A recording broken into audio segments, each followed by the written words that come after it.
I won't forget that morning, not if I live to be 100. I counted the men as they marched out of the yard. They had hardly slept for weeks. We of the CID had slept even less, but the nightmare that kept us awake was all the same nightmare.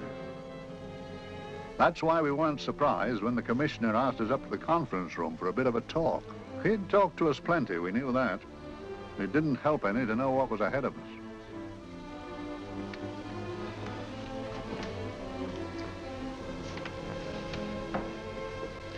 Must we have that window open, Gregson? Oh, shut it if you want to. Chief will be in enough of a temper without having a ruddy blast down the back of his neck.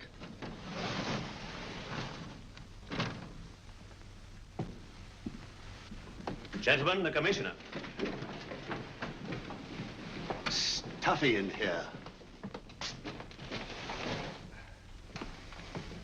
Be seated, won't you? Gentlemen, if you wish to know what able men you are, read any of the works of popular fiction that glamorize your achievements, but don't, I beg of you, read the daily papers. They might give you an inferiority complex. I hate to mention it, but we're confronted with a series of the most atrocious murders since Jack the Ripper.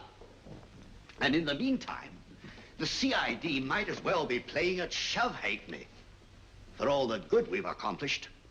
Now look. Here, here, and here. Each of these red flags scattered through the city stands for a woman brutally murdered, a woman's terror, a woman's death agony. These are no ordinary crimes. These are the works of a fiend who kills first and mutilates afterwards. A ghoul who hacks off a part of his victim body and carries it away with him, a loathsome souvenir of his butchery. 3 women murdered so far, and you haven't turned in one clue. You haven't given me one lead. Here you sit and wait for news of the 4th victim, with your arms folded.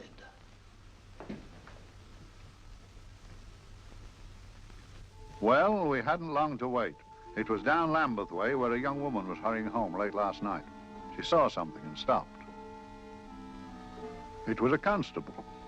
He spoke to her and he walked along with her, just in case. He saw her go down the stairway to the basement lodging where she lived. We can only surmise what happened after that.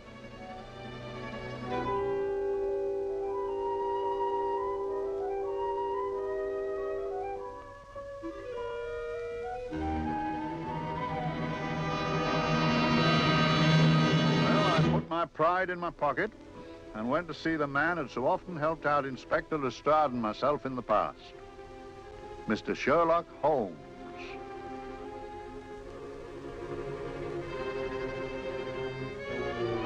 If ever a man needed help, I did.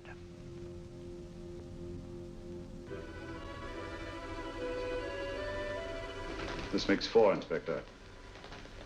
4 defenseless women here in the heart of London. And everyone with the right forefinger hacked off. Not hacked, Inspector Gregson. Cleanly, expertly severed. The work of a skilled surgeon. That's our only clue. Much about the age of my sister's girl. Is there no way of stopping this, Mr. Holmes? Yes. There's a way, somehow. The fiend that did this. I promise. I promise. We've nothing to go on. That's the rotten part of it.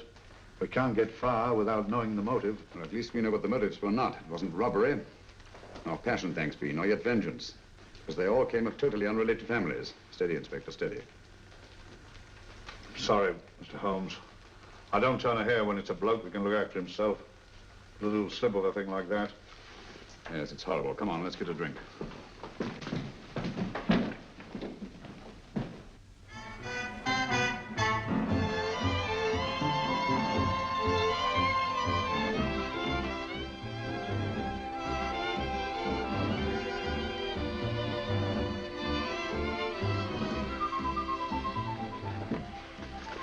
Good evening, Mr. Holmes. Good evening, Vincent. Whiskey and soda, please, and a double for my friend here, Inspector Gregson.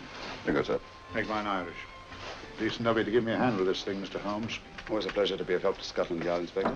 Little out of my line, looking for a maniac who murders just for the fun of it.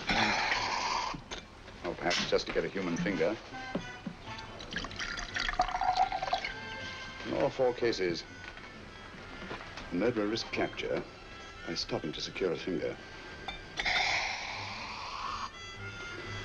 Wonder what for? Who knows? He's just a madman. Perhaps there's method in his madness. If we could just trace those missing fingers. If we could just train the English Channel, we might find a penny. Huh? Oh, thank you. You may keep those, Mr. Holmes. Thank you.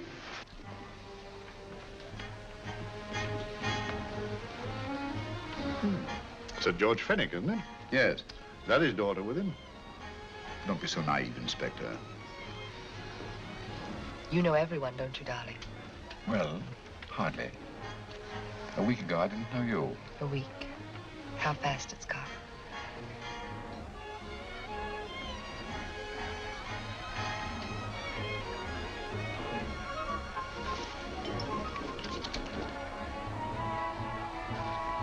I collect these things. How very quaint of you. Shall we go? Yes.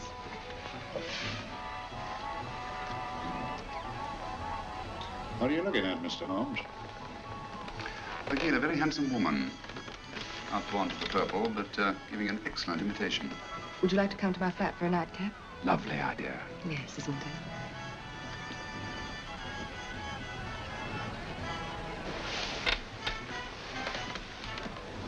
Wonder where she's taking Sir George Fenwick.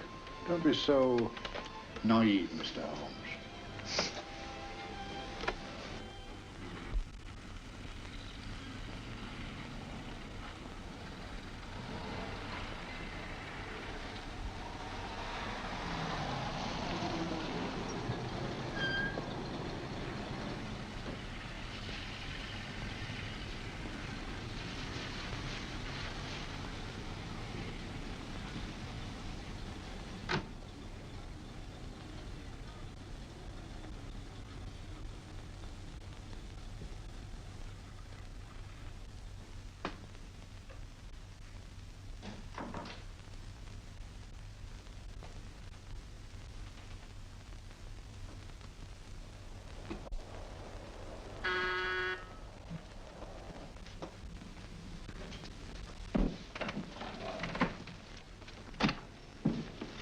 Good evening, Mum. Hello, Grandon. Any messages? No, Mum.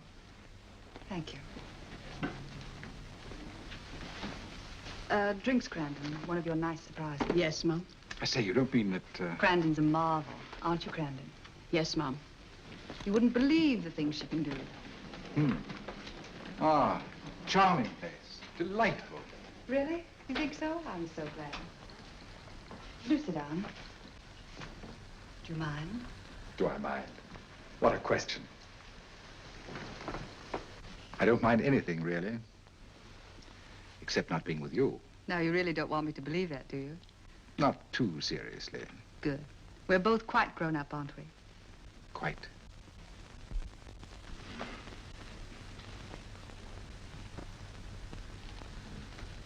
You're a treasure, Grandon.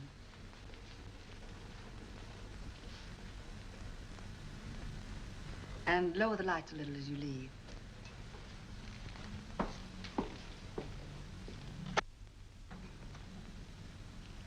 I prefer a more flattering light.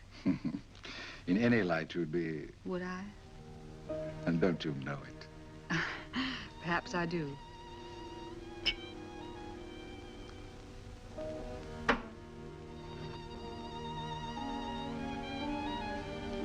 Oh, that priceless woman. You wouldn't believe it, but she's absurdly romantic. She loves dreamy music, and she thinks that we... But we do, don't we? Do we? Well, it's rather soothing, restful. Yes. And we all need rest at times, like tired children who've played too long. You've played with wooden soldiers, I suppose. Funny. Hadn't thought of that for years. Toy boats were my special joy. Anything I could set afloat anywhere. Like this. And this. Toy boats sailing into the Never Never Land. A land of beautiful dreams. Look. Look, odd, isn't it, how the light is reflected? Little specks of light that move and move, like stars on a slowly moving stream. You know, Holmes, I'm very sensitive to atmosphere. No? Yes, I can tell by the feel of this room there's been a murder committed here. It may interest you to know, my dear fellow, it was the other side of that door at the foot of the stairs that the poor girl was murdered. If only I could find it. Find what? The one thing these unfortunate victims have in common that might give us a motive for these murders. There must be something. Another Jack the Ripper, if you ask me, a homicidal maniac. No, Watson. In the case of Jack the Ripper, there was one thing in common. His victims were all from one walk of life, living in the same section of the city. In this case, the murderer chooses his victims from all walks of life and from different sections of the city. No, my dear fellow, this is not the work of a homicidal maniac. It's something infinitely more sinister. You give me the creeps. What on earth are you talking about? Watson, I'm convinced that these murders are only incidental to some larger and more diabolical scheme. That may be, but why the severed fingers? The answer to that question, my dear fellow, is our only hope of solving these mysteries. Dear sister, I am so happy. I had such a lovely holiday at Brighton with you and Alf. And I'm looking forward to being with you again. Poor little thing. Sort of raises a lump in your throat. I can picture her sitting here happily writing this letter. And I'm not bit realizing that she's shortly going to her death. Hello? Gregson. Oh, there you are, Mr. Holmes. I've been looking for you everywhere. What's happened? Murder in Edgware Road, not half an hour ago. Woman? Yes. And the right forefinger cut off clean.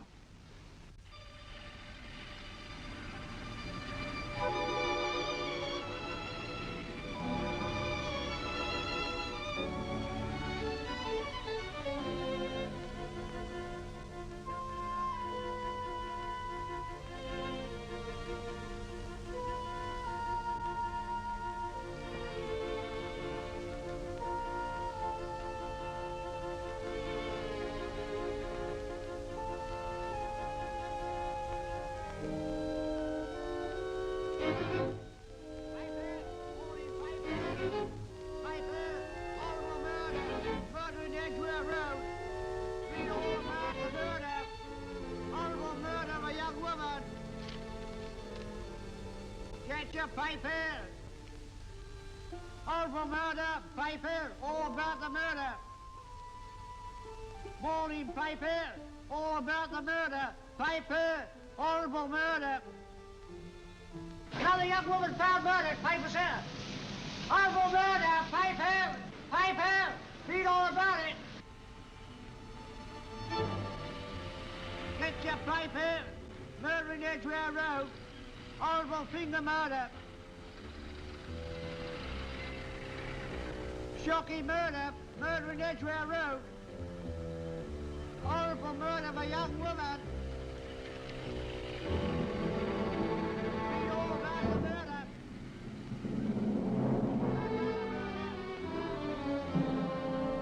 Only fancy, Mum. There's been another of those horrible murders. Dear, dear, how shocking. Yes, Mum. I really don't feel quite safe here myself. Oh, dear.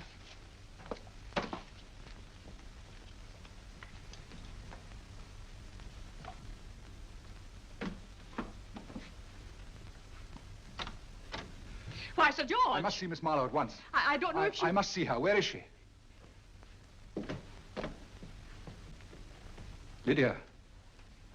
Why, Sir George, what is it? What happened? I don't know. You'll have to help me. You've got to help me. But I don't understand. Listen, I woke up a few minutes ago in a cheap boarding house off Edgware Road. I don't know how I came there. I don't know when. The last thing I remember is being here with you. Calm yourself, Sir George. When did I leave here? Well, it was about, It was 10:45, Mum. Precisely. You seemed, forgive me, just a little distressed. Detached, not interested. I thought I'd said something to offend you. I don't remember.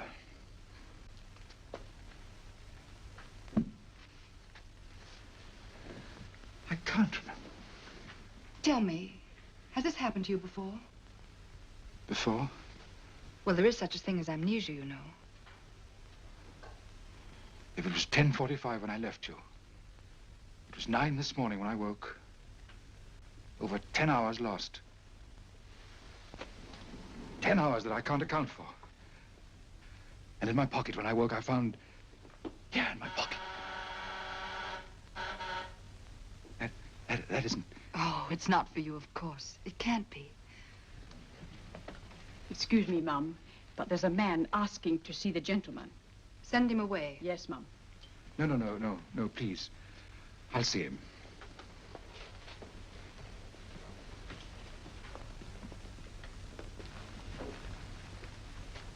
Well?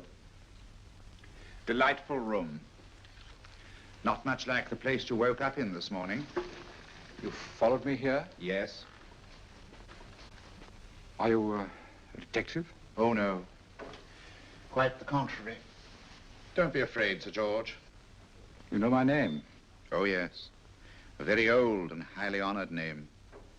And being the bearer of such a name, and also a very wealthy man, I thought you might care to possess yourself of this trifle. Rather than let it fall into the hands of the police. It is yours, if I'm not mistaken. The initials, GF. Where did you get this? It came out of your pocket. I saw it fall, but you never noticed. You were very busy, bending over something with a knife. Then you put something in your pocket.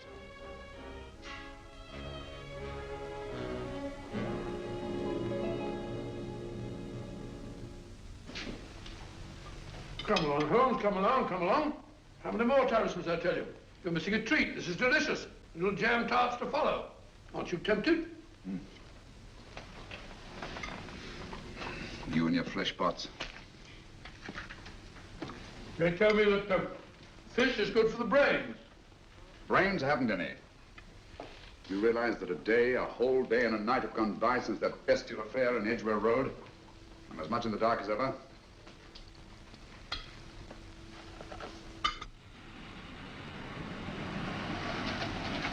Hello, here comes a client, unless I'm very much mistaken.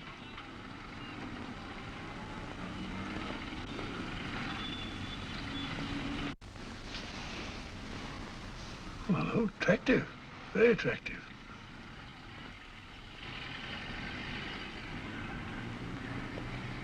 Obviously, she left home under the stress of some very great emotion. How do you know that? She isn't wearing any gloves. A startling omission in a young lady of fashion. Oh, she didn't put her coat on. Open car, too.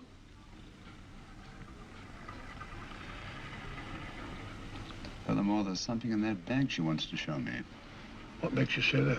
The bag doesn't match her dress, indicating it was picked for size rather than style, to accommodate some bulky object. You amaze me, Holmes. What do you mention, my dear fellow?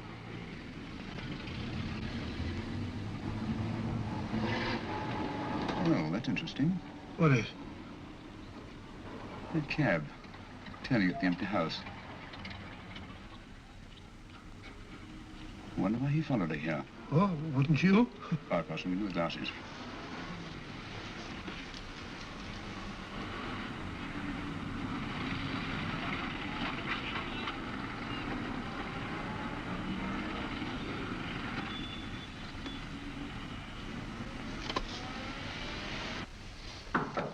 Well, we shall soon know. Yes, Mrs. Hudson? It's a young lady, sir. Most urgent. Ask her to come in. Go right in, miss. Mr. Holmes? Yes, this is my friend, Dr. Watson. How do you do? How do you do? Mr. Holmes, you must excuse me, please. Yes, well, won't you sit down? Come along. May I? It's quite all right. Thank you.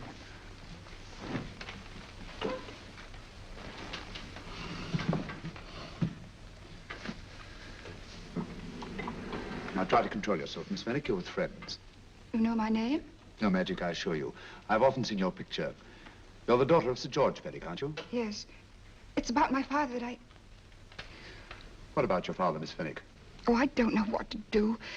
He's always been the nicest, dearest person. Only since Mother died. Yes, we do. We know. So I didn't think anything of it when he was away all night before last. But he didn't come home until yesterday at tea time. Didn't come in for dinner at all. Just paced up and down in the library hour after hour. I begged him to let me in, but he wouldn't. Steady, steady. Now take your time. I couldn't sleep a wink last night. Then I started hearing things. Hearing things? What sort of things? I heard someone in the garden underneath my window. Then I saw a figure moving down the garden path. And I recognized my father, stealing through his own garden like a thief.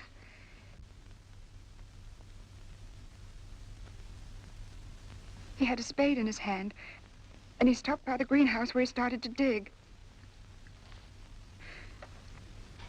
This morning, at daybreak, I stole out into the garden and I found this.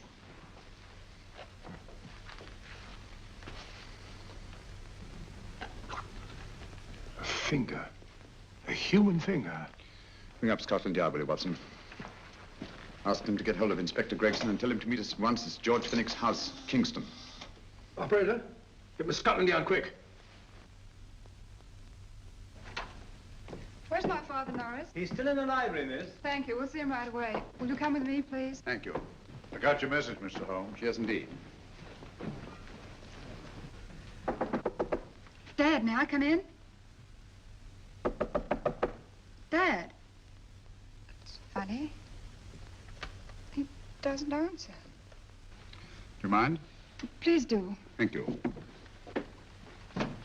Watson, quick. Oh, Come along, no, my dear. no, no. Take charge, Miss Finnick, please. Sorry, sir. No, miss, please. Please come along with me.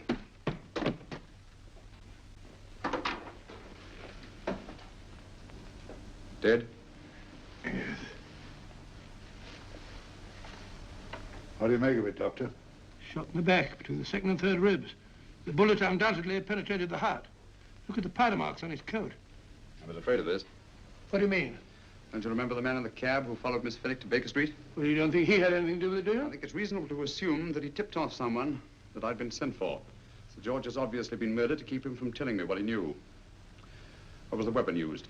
Small caliber revolver, point blank range by the look of the wound. The murderer came in through those French windows. The mud from the garden he brought in his boots. Sir George must have surprised the intruder. Passed the room to him here. What follows, we can't tell. But from the location of the wound, I'd say that he turned his back for a moment, and as he turned, the muzzle of the revolver was placed between his ribs and one muffled shot fired. And you mean to say he kept on going, even after he was shot? There's no doubt about it. Look there. The trail of blood leads us back to the desk. Something Sir George was after. Something. I know. He was trying to summon help, Poacher. I don't think so, Watson. There's the bell pulled by the fireplace.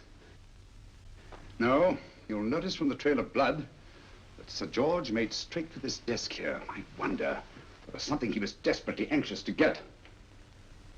Hello. His right hand's clenched. That's perfectly natural. Death agony. The left hand lies open. Why only one hand clenched in the death agony? The right hand, the hand nearest the desk. Please note that.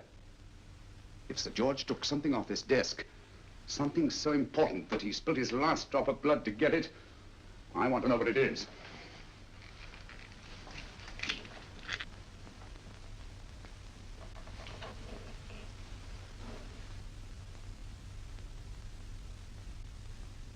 It's nothing but an ordinary match folder.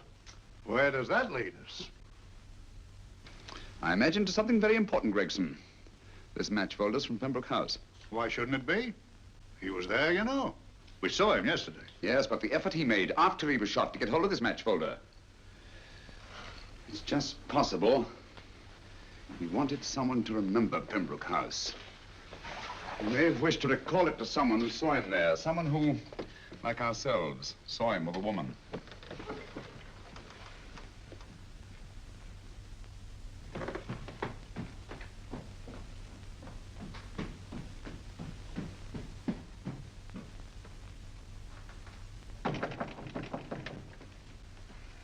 Come in.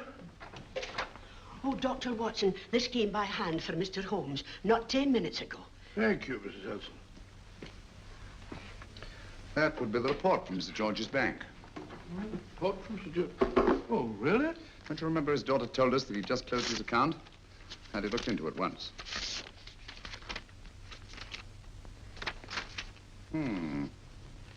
He drew out his entire balance in cash, nearly £10,000, yesterday, just after that young woman was murdered. What does that suggest to you, Watson? But he paid it out to someone. Precisely. I smell the faint, sweet odor of blackmail.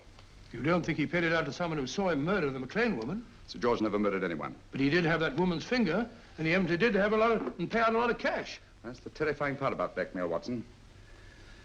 The victim is afraid to fight the accusation, no matter how false. Once the accusation is made, his name is smeared, and sometimes his life is ruined. Well, Sir George didn't commit these murders. What fiend did? I rather think they're not the work of any one man. Oh, come, Holmes. You don't expect me to believe there's a whole organization going about killing people and chopping off their fingers? No, it's possible, quite possible. Well, whoever's behind all this thing must be out of his mind. On the contrary, my dear fellow, if my assumptions are correct, this little scheme has behind it the most brilliant and ruthless intellect the world has ever known. You don't mean Professor Moriarty? I do. Oh, steady, Holmes. You've got him on the brain. This is the third time in as many months you've suspected him of unsolved crimes. He's dead, you know. Is he? Is he? You know he is. He was hanged in Montevideo, well, over a year ago. I know that someone was hanged in Montevideo under that name. But I'll stake my reputation that Moriarty is alive and here, now, in London. Hello? Yes, Dr. Watson, wait a minute. You me? Oh, yes? This is Dr. Watson speaking. No, I'm afraid I've retired. I don't practice anymore. What? Oh, that's a different thing. An emergency case. Well, just a minute. Yes? Yes, well, see, she's not moved. Remember that? Don't touch her till I get there. Fractured case in McCardle's Mews. Heavy woman. 14 stone. Look at dust. 14 stone. Just the sort of person who would hoist herself up on a stool to feed the canary. There ought to be a law against fat people keeping little dicky birds. Well, so long, old man. I shan't be very long. Haven't used that bag since I brought little Amelia. What's her name in the world?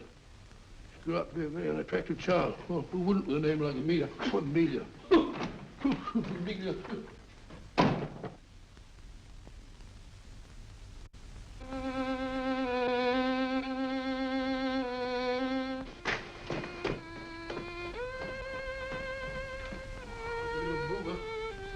People so stupid about accidents.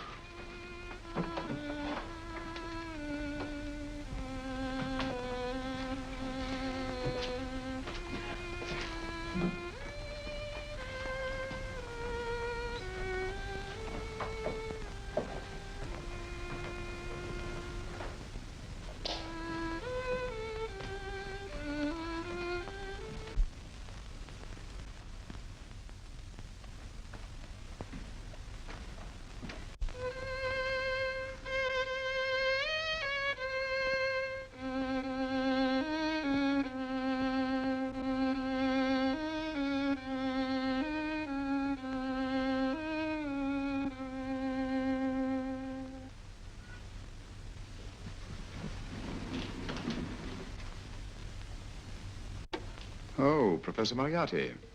Not that I wish to appear inquisitive, but to what am I indebted for the pleasure of this visit? Scotland Yard will be interested. It's very convenient for me to have Scotland Yard think that I'm still dead in Montevideo. I never dreamed of fooling you. Thank you. The thought occurs to me, Mr. Holmes, that there are some advantages in living within the law. You're very comfortably fixed here, aren't you? As I get on in life, the little comforts appeal to me more and more. Oh, I beg your pardon. Won't you sit down? Thank you.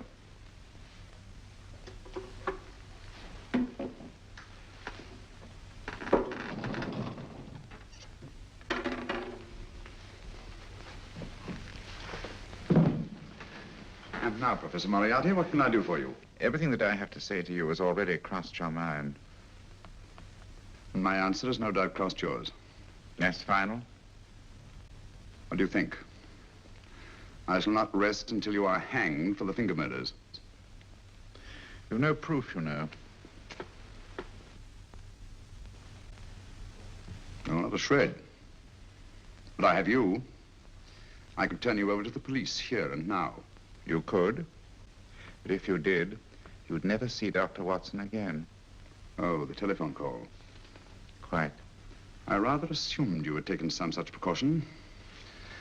Or I should have snatched up a revolver and indulged in a fit of heroics when you came in. Very smart, aren't you?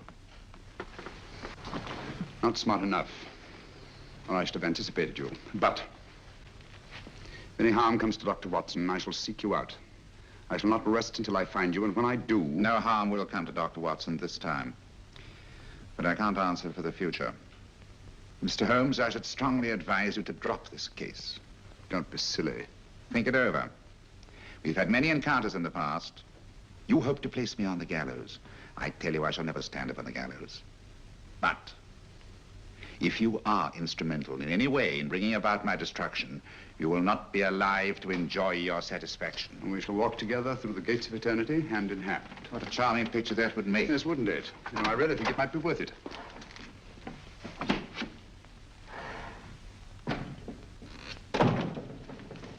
Shoelaces, Governor? Tons a pair.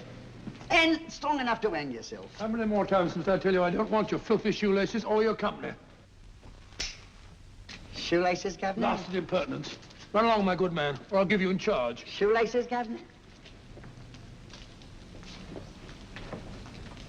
Shoelaces, Governor? Help a poor bloke. What's only got one arm? Any luck with Mr. Holmes? You can read his obituary in tomorrow's papers.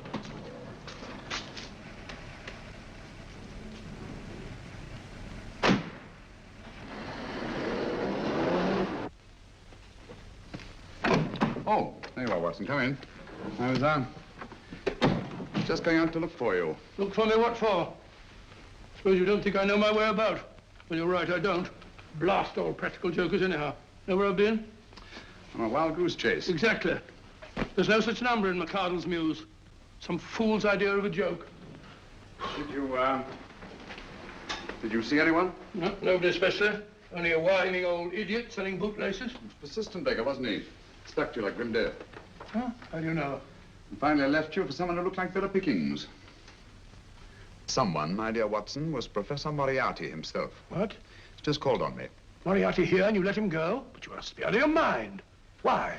Well, he bluffed me into believing that he was holding a friend of mine as hostage. Friend of yours who?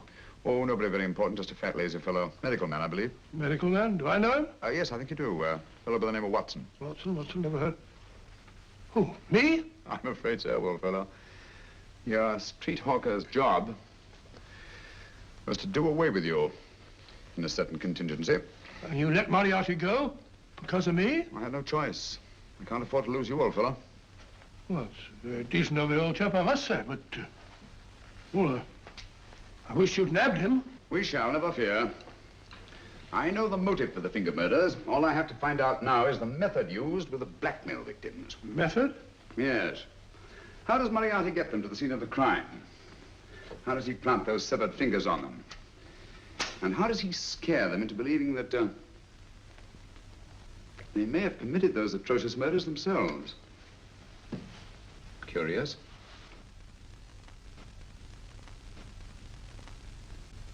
Very curious. Huh? Curious? What's curious? That window in the empty house across the street. First floor front. Oh? What's wrong with it? It's open. Why shouldn't it be open? Well, it wasn't open half an hour ago. I'll stake my life on that. Well, it's not our business. Let it stay open. I wonder if you'd go over, old fellow, and see what's the matter. Oh, trespassing. It's against the law. Very well, I'll go myself. Oh, well, if you're going to put it like that, ridiculous waste of time. Going about shutting windows at this hour of the night. Yeah, you better take this torch. Well, take what? Dignified job for a doctor. Dr. Watson, the torchbearer. And what do you propose to do? Sit in a comfortable chair, I suppose, and read a good book? That's a very good idea. Yes, very good idea. While I play night watchman, you have a nice read. Mm-hmm. Good night. Have a good time. Have a good time? What do you mean, have a good time?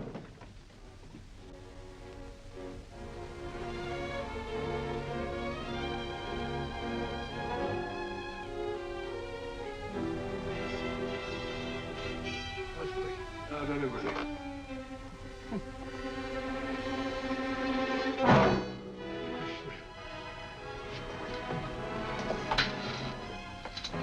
What on earth is it for? Oh, umbrella stand. Pretty little thing to keep about the house. Must have been a pet.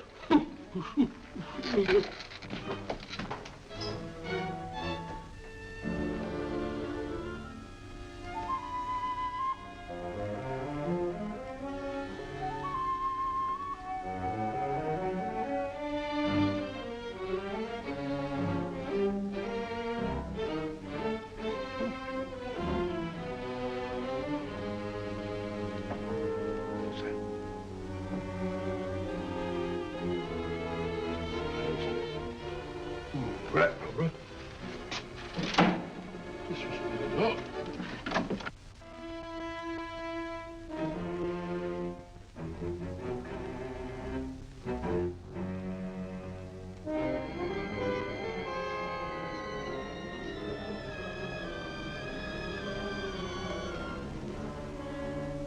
While he sits comfortably reading a book.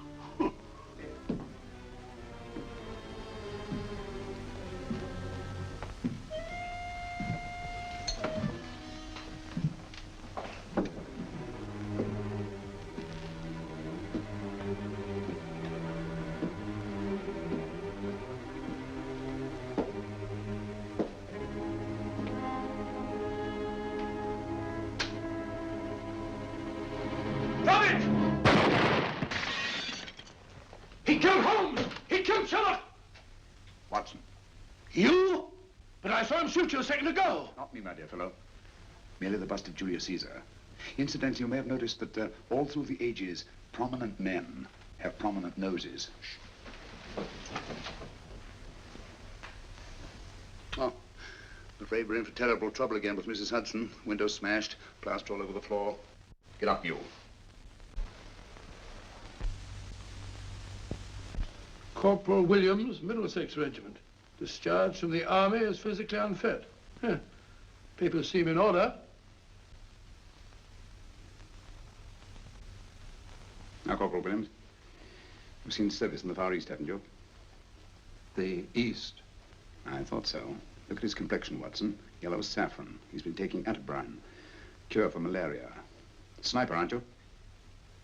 Sniper? Why did you try to kill me? I had to kill him. I had to. Oh, snap out of it. Stop it, Watson. He's shamming. No, he isn't. Who told you to kill me? She told me. She told you? She told me I couldn't miss. Well, luckily you did miss, you murderer. He isn't a murderer, Watson. Listen, Corporal Williams. She told you you had to do it, didn't she? I had to do it. I've got it, Watson, I've got it. Got what? The method used in the finger murders. Well, what is it? Hypnotism, my dear fellow, hypnotism. And it wasn't against his nature, that's the devilish part of it. They picked a man for their purpose whose job was sniping. Who are they? Professor Moriarty and his finger murderers. Williams spoke of a woman. I think you'll find that she asked him home tonight for a drink. Nice quiet rooms, soft lights, music. You've got it all pat, Mr. Holmes. What's the lady look like? Oh, up 30, nice figure, blonde, lustrous eyes. Oh, really? Got a phone number? Oh, so? Williams will give us her address. Look after him, Gregson. Don't let anyone come near him. He's our key witness in the finger murders. Well, I hope you're guessing right, Mr. Holmes. Get up, Williams. Now, go with Inspector Gregson anywhere he tells you. Come on. Yeah. Ring me as soon as he comes to himself, will you? I will. Good night, gentlemen. Good night. Well, if you believe that fellow Williams was hypnotized, I suppose you think Sir George Fenwick was hypnotized too. Yes, I'm quite sure of it. Have a cup of tea? Thanks, old boy. Nothing to eat. But why didn't these people make Sir George do the murder himself? Because they didn't want to get him hanged. They wanted to blackmail him. Well, who do you think the actual murderer is? One of Moriarty's gang. A diabolically simple technique. Kill a woman. Yes, but why cut off the fingers? My dear fellow, don't you understand? The severed finger is what links the blackmail victim to the murder. He wakes, finds the grisly thing in his pocket. He doesn't know how it got there. He's no idea that he's been hypnotized. For all he knows, he may have committed the atrocious crime during some dreadful lapse of sanity. In that state, when he's utterly demoralized, the blackmailers take over. Is that it? Undoubtedly. You see, they swear that they saw him commit the murder. And being human, the victim will pay anything rather than stand trial on a charge that will make his very name loathsome. Oh, it all fits in if you believe in hypnotism. The only possible explanation. You think the hypnotist is that woman with the blonde hair and the lustrous eyes, the woman you invented? I didn't invent her. I saw her. What on earth are you talking about? That woman, my dear Watson, was with Sir George when he left Pembroke House. I saw her there. I shall see her again, and Williams will lead me to her. That's why it's so important to keep him safe. He will identify her.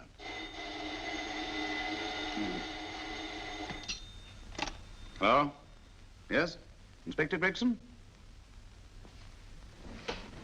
What? I'll get every constable in the district. Yes, I'll be over at once. What's happened, Holmes? Williams is missing. Great Scott! Come on.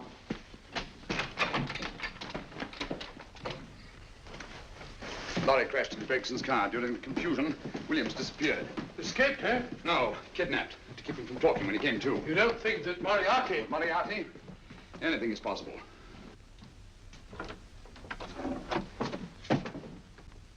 Williams! Dead. You see, anything is possible.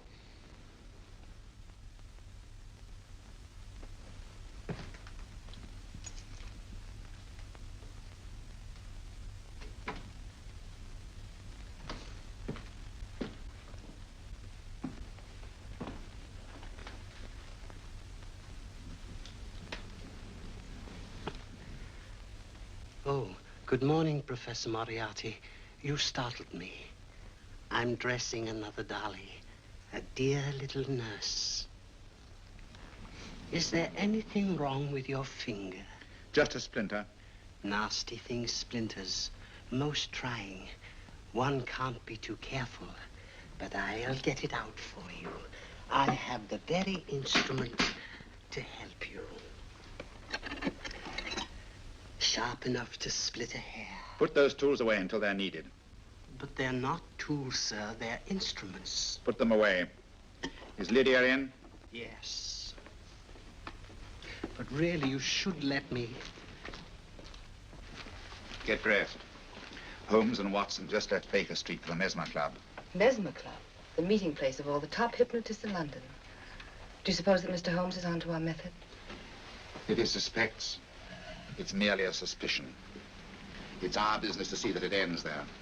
I hope you're right. Williams passed away before he could talk, remember? What do you want me to do? Go to the Mesmer Club, meet Holmes, and induce him to come back here. Isn't that a bit dangerous? Every meeting with Sherlock Holmes is potentially dangerous. However, you say he didn't see your face at Pembroke House. And how would you suggest I get Mr. Holmes to accompany me here? Kidnap him? Oh, no. Holmes has one weakness, his insatiable curiosity. If you can arouse that, you can lead him anywhere. It's up to you to take advantage of any opportunity that may arise. This way, please, gentlemen. I'll tell Dr. Onslow that you're here. Thank you. So this is the Mesmer Club. If you ask me, hypnotism is a lot of mumbo-jumbo. Oh, come now, Watson. As a medical man, you must admit that hypnotism has its place in modern science. That may be, but 90% of hypnotists are crooks of the worst kind. Nothing more than a lot of charlatans exploiting weak-willed morons. Ah, Dr. Onslow, I believe. Happy to meet you, Mr. Holmes. Your brother Mycroft suggested I might be of help to you. He's a valued member of our little group of charlatans and crooks. Oh, beg your pardon, sir. I didn't know you were listening. Behind the curtain. My friend, Dr. Watson. Ah, delighted. How do you do? I wonder now. You see, we're in the midst of a little experimental session at this very moment. If you'd care to join us. Certainly, That'd certainly. be very instructive. Oh, well, will you follow me? Thank you. Why should I know so well behind the blasted clinical? In treating his patients. But today, the therapeutic value of hypnotism, as we now call it, is conceded by innumerable physicians. Especially is it of value in surgical cases where the administration of local or of general anesthetic is inadvisable. Inadvisable poppycock. Oh, sorry. For the sake of latecomers, I may say that I have placed this subject under profound hypnosis. In this condition, he can feel no pain, even under applications which normally would be excruciating. Excruciating? Oh. You excuse me, please. Carter, you are having a peaceful sleep. You feel nothing. Your arms and your hands are without sensation. Mowbray, the long needle.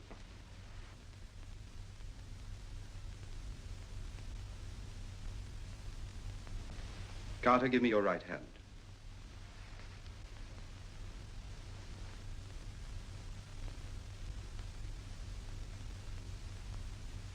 As you observe, the needle has been thrust completely through the subject's hand. No feeling, no pain. This lack of feeling is the one infallible test of profound hypnosis. Nonsense. Fellow's full of drugs. Well, isn't he? Definitely not, Doctor. Wake up, Carter, wake up. You feel well and rested, remember. No pain anywhere. Wake up, wake up. I say, when are you going to begin? All through, Carter. Stand up. This way, sir. And, are these all the people that come here? Oh, no. Others keep dropping in all the time. I suppose it's all right for those who believe in it, but of course, I'm a professional man myself. Then you don't believe in hypnotism, Dr. Watson? I don't deny that there are certain types of hysterical, feeble-minded people who go on if you point your finger at them. But anyone with an ounce of character... How right you are. You see right through our little artifices, don't you, Doctor? Right through, my dear sir. Right through. Right so. But with the feeble-minded, as you say... excuse us, Mr. Holmes. Certainly. Step over here, won't you? Certainly, sir. Anything to oblige. Let me show you how easily we charlatans take advantage of them. Now, sit down, Doctor.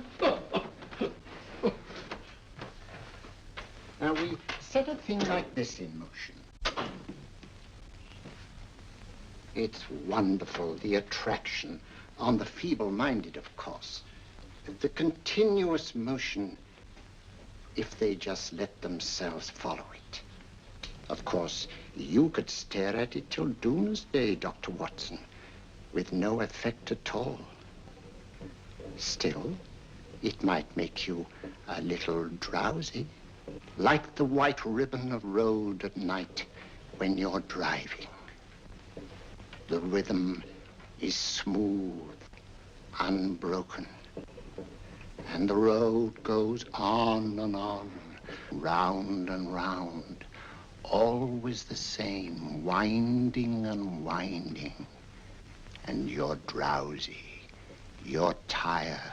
Let the road come into you, as it were. The long road, the smooth road, the road to sleep. Sleep.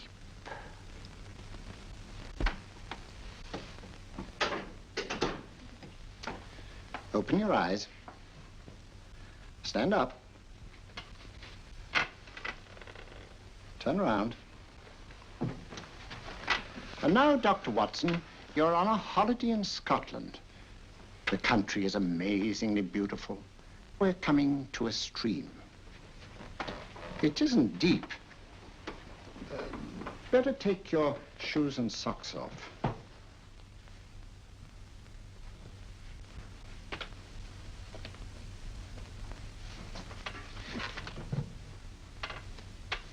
Roll up your trouser.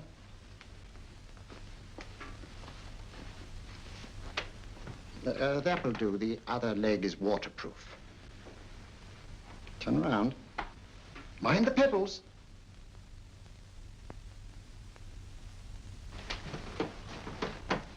Sit down.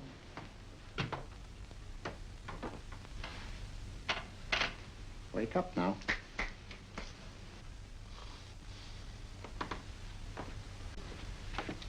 There I see. What I tell you, it didn't work with me. Why, nobody with an ounce of character.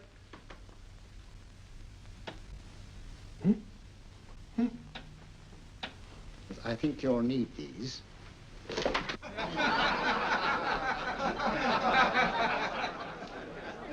Something to laugh at? Watson, she's here. Oh, the woman you're looking for? Yes, I'm going to meet her. Perhaps I can induce her to take me to Moriarty. Do you think it's wise, Holmes? May not be wise, but it's essential. After all, I've held me on with Moriarty in the past. But isn't it dangerous? She might be a hypnotist. My will isn't stronger than hers. I deserve to be hypnotized. I feel I must protest, Dr. Onslow. I was told this was a gathering of serious students of a great science, and I find myself in a company of buffoons. Oh, my dear madam. Elliott's and Esdale Braid. Were those men martyrs for the truth? That you may laugh over your childish, cruel tricks? I must say I'm in complete agreement with you, madam. This was most unnecessary performance, Dr. Onslow. Beg your pardon, sir. My name is Holmes, Sherlock Holmes. At your service, madam. Thank you, Mr. Holmes. I'm afraid I've created a rather embarrassing situation. But you see, I'm interested in the serious study of hypnotism. So am I, too. Perhaps we have something in common, Mr. Holmes. Perhaps we have. Would you join me for a cocktail at Pembroke House? I should be delighted. Good.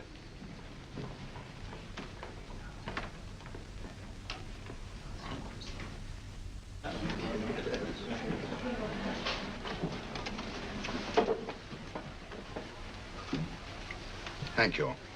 I didn't know there was such a pleasant place in London. It was so nice of you to suggest our coming here. I thought a little pick-me-up would do us good. You mean you thought I looked... I like the way you look. Thank you. I suppose I did lose my head a little at the Mesmer Club. But you see, hypnotism is almost a religion with me. I know so well what it can do to help, heal. And I can't bear to see it used for trivial purposes. I know very little about it. That's why I went to the Mesmer Club.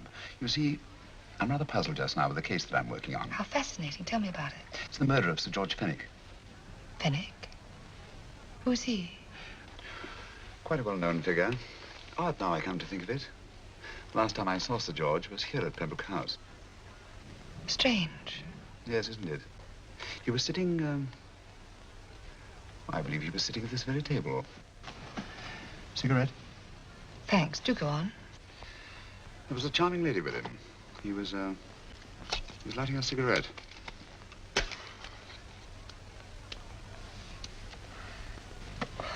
Charming. Did you see her face? No, worse like.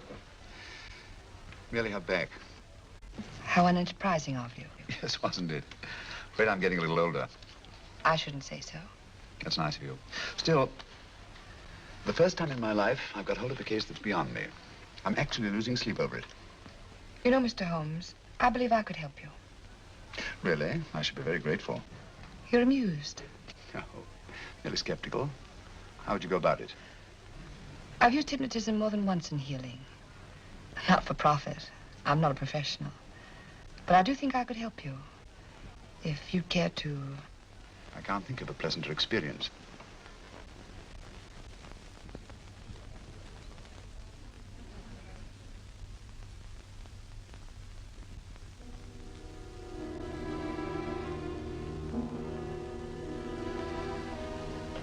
Low lights, music, is that all there is to it?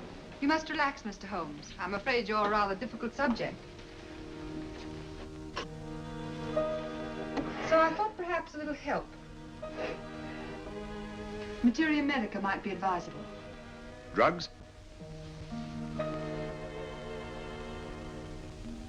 No, I'd rather not, if you don't mind.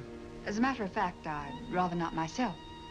But Schrenk-Notzing he practiced in Munich, you know, believed it the best means for difficult subjects. Do you mind? Well, as a matter of fact, I don't approve of sedatives. Just as you wish. We don't have to go on with this at all, you know. Wait a minute. Wait a minute. All right. I'll take a chance. It's really quite harmless. What is it? Cannabis japonica, an oriental soporific. You need water.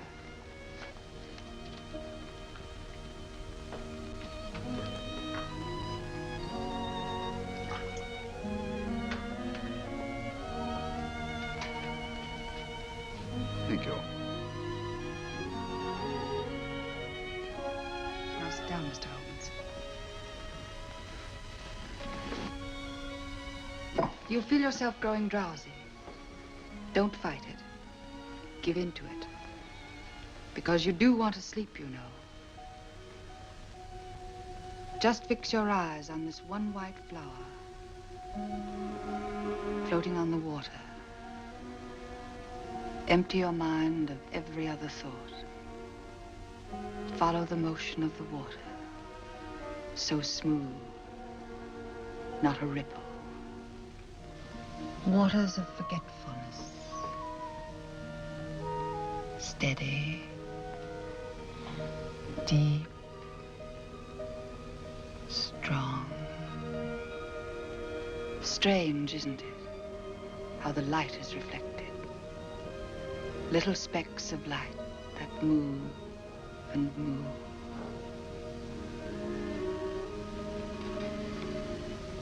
It's restful here. It's peaceful. It's friendly. And you're very close to finding what you're looking for. You'll find them soon now. The guilty ones. When you're rested, gentle waters closing over you. Steady, deep, strong, drawing you down, down, down.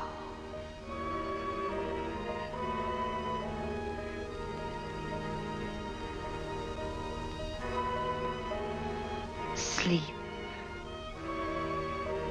Sleep. Sleep.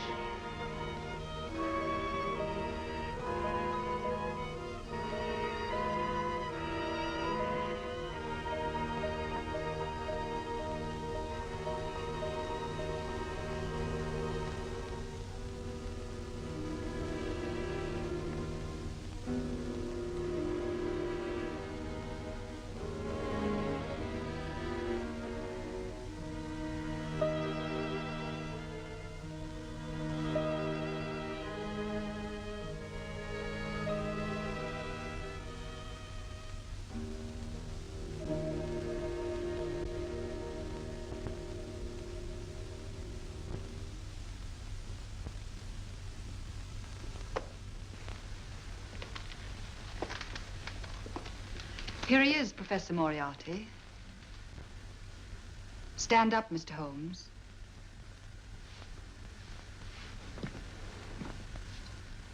Open your eyes. Face this way. Are you satisfied? We are dealing with a clever man. He may be shamming. There's just one infallible test for profound hypnosis. You ready, Dr. Simnel?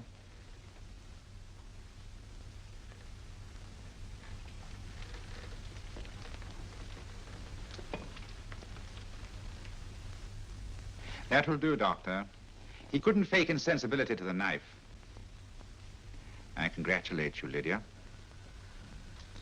Turn round, Mr. Holmes. Now walk to the desk.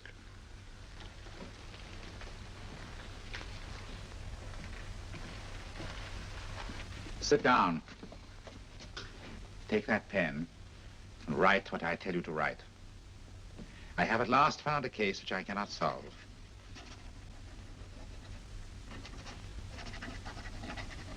I have outlived my usefulness. Therefore, I have decided to end my life.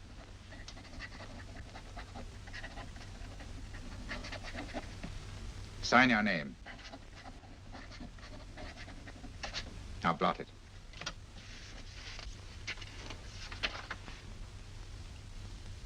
Fold it up and put it in your pocket. Come, Mr. Sherlock Holmes. Go out onto the terrace. But it won't look like suicide, sir. I'm sorry, but Mr. Holmes' injuries must all be self-inflicted. Let's walk a little, Mr. Holmes. It's so pleasant here in the garden. Just step up here onto the terrace. It's a nice, broad terrace. Now turn to the left, walk slowly to the end of the terrace.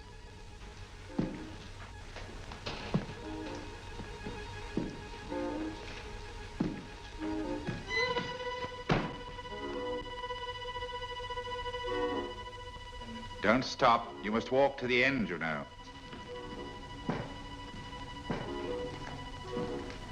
The end leads to an open doorway. You can pass through it in perfect safety.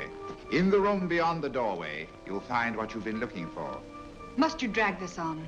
This is the moment I've been anticipating for a long time, my dear. Go on, Mr. Holmes.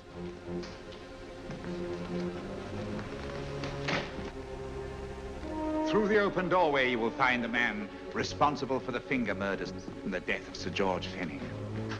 Professor Moriarty. Holmes! Stand still. What a beautiful view, Watson. I'm quite enjoying it. No, you're not. You're hypnotized. You're under a spell. Stand still. Don't move. Steady, Holmes. Steady does it. Stand perfectly still where you are. Nonsense, Watson. You don't know what you're doing. Of course I know what I'm doing. You mean you're not hypnotized? Certainly not. Then get off the wall, you idiot. Oh, look out! Holmes! Dear fellow. What were you doing up there? Holding the fort until you arrived. What kept you? Well, I ran into a spot of trouble on my way to Scotland Yard. I was arrested for exceeding the speed limit. Your luck seems to hold, Mr. Holmes.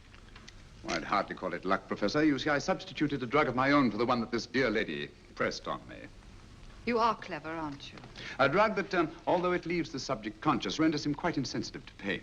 That accounted for my lack of reaction to Dr. Simnel's knife.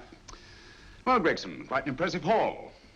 Even Inspector Lestrade himself couldn't have done any better. Thanks, Mr. Holmes. Take him away. All right, put her in the van. I was right, Mr. Holmes. You are a difficult subject. Thank you. And now, Professor, our score is settled. Au revoir until I see you on the gallows. The rope has not been made that'll go around my neck. Come on.